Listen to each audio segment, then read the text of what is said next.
Palakpakan po natin ang Panginoon. Panginoon, maraming salamat. Thank you for your word, Lord. Once again, you have reminded us, Lord, of our responsibility,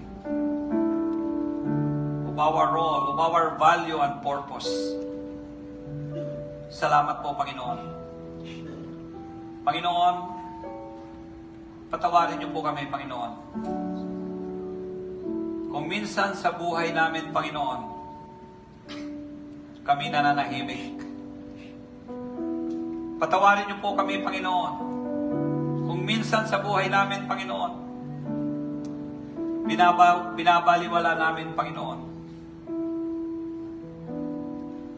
ang aming pagiging Kristiyano. Patawarin niyo kami, Panginoon, kung minsan nagiging secret agent Christian kami, Panginoon. At basta lamang kami umaayon sa mundong ito. Lord, today, Lord, we commit to you our life, Lord. Lord, today we commit, Lord, to be a preserving agent of this world. We commit to you, Lord, to be the salt of this world. We commit to you, Lord, to be the flavoring agent and healing agent of this world. Sa oras din ito, Lord, kinukomit din namin sa iyo ang buhay namin na kami magiging ilaw sa sanlibutan ito. Na kami patuloy na magliwanag. Na ang buhay namin ay magiging lantad.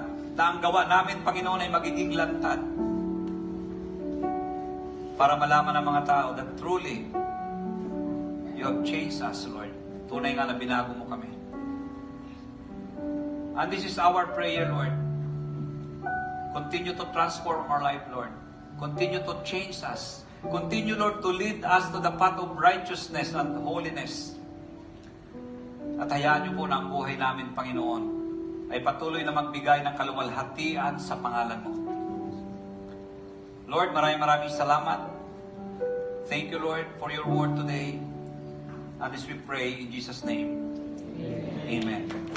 Amen. Panginoon,